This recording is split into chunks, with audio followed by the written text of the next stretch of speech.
Hello students, welcome to my YouTube channel geography Guru. आज हम पढ़ने और समझने वाले हैं क्लास 9th हिंदी की वर्कशीट नंबर 53 यानी कि कार्यपत्रक संख्या 53 को। आज की हमारी वर्कशीट भी काफ़ी आसान रहने वाली है। इस वर्कशीट में हम जारी रखने वाले हैं हमारा पाठ दो बैलों की कथा को। इस वर्कशीट में हमें उसी पाठ का एक अंश दिया गया है जिसको हमें पढ़ना और समझना है। उसके बाद हम कुछ आसान से प्रश्न दिए गए जिनको हम हल करने की कोशिश करेंगे। तो चलिए शुरुआत करते हैं। जैसा कि आप अपनी स्क्रीन के ऊपर देख पा रहे हैं, ये हमारी वर्कशीट नंबर 53 यानी कि कार्यपत्रक संख्या 53 है। हमारा विषय सब्जेक्ट हिंदी है जिसमें हम दो बैलों की कथा पढ़ रहे हैं। आज की दिनांक है 9 नवंबर 2020। यहाँ पर हमें गद्यांश दिया गया। आज दोनों के सामने फिर वही सूखा भूसा लाया गया।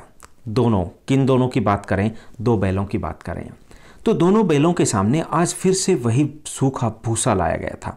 दोनों चुपचाप खड़े रहे। घर के लोग थे वो भी भोजन करने लग गए, यानी आज भी उनके लिए कुछ खास अलग नहीं था। हालांकि दोनों बैल संतुष्ट थे कि वो अपने घर वापस आ गए थे, लेकिन उन्हें आज भी वही सूखा भूसा दिया गया। दोनों चुपचाप खड़े रहे और घर के लोग भी काम में बिजी हो चुके थे, अपना कार्य कर रहे थे। कुछ लोग हैं वो भोजन करने लग गए थे। उसी वक्त एक छोटी सी लड़की दो रोटियां लेकर के निकली। दोनों के मुंह में देकर के चली गई। उस एक रोटी से इनकी भूख तो क्या शांत होती, पर दोनों के हृदय को मानव भोजन मिल गया। जैसे हमारे पेट के लिए भोजन जरूरी होता है, वैसे ही हमारे मन के लिए, हमारे हृदय के लिए प्रेम मोह बहुत ज़रूरी होता है। तो उन दोनों बैलों को भी ऐसा लगा जैसे उनके हृदय को भोजन मिल गया हो। यहाँ भी किसी सज्जन का वास है। उनको ये भी लगा कि कोई ऐसा सज्जन है जो जानवरों की मूक भाषा को समझता है, जो प्रेम को समझता है, जो प्यार को समझता है। ये जो लड़की थी, छोटी सी लड़की जो दो रोटियां लेकर के निकली थी, वो भैरों की लड़की थी। उसकी माँ मर चुकी थी। उसकी सौतेली माँ उसे मारती रहती थी। इसलिए इन बैलों से उसे एक प्रकार की आत्मीयता हो गई थी, क्योंकि कम से कम एक जानवर तो थे जो उसके प्रेम को समझते थे। एक जानवर ही थे जिनसे वो प्रेम ढूंढती थी, क्योंकि उसे घर पे धुतकारा जाता था, उसके साथ सौतेला व्यवहार किया जाता था। तो ये था हमारा आज का गद्यांश, जिनमें हमने समझा कि किस प्रकार का व्यवहार होता है जब दोनों बैल वापस लौट के आते हैं और एक लड़की कैसे अपना प्यार जताती है। अब हम प्रश्नोत्तर की तरफ पढ़ते हैं। आज की इस वर्कशीट में आसान से 5 प्रश्न दिए गए हैं। पहला जो क्वेश्चन दिया गया है, पहला क्वेश्चन बेहद आसान है। दोनों बैलों को किस प्रकार का भोजन दिया गया?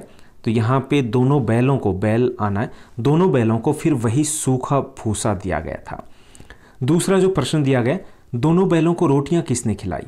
तो बैलों को रोटियां एक छोटी सी लड़की ने खिलाई थी। तीसरा जो प्रश्न दिया गया कि उस एक रोटी से इनकी भूख तो क्या शांत होती, पर दोनों के हृदय को मानो भोजन मिल गया। इस वाक्य का हमें आशय स्पष्ट करना है कि इसका अर्थ क्या है। तो इस वाक्य का भाव यह है कि प्रेम और मोह से दोनों बैल तृप्त हो गए। जितना आवश्यक पेट के लिए भोजन होता है, उतना ही आवश्यक हृदय के लिए प्रेम होता है, और उन्हें उस एक रोटी में वो प्रेम मिला। चौथा जो प्रश्न दिया गया, छोटी लड़की के पिता का क्या नाम था? तो छोटी लड़की के पिता का नाम भैरों था।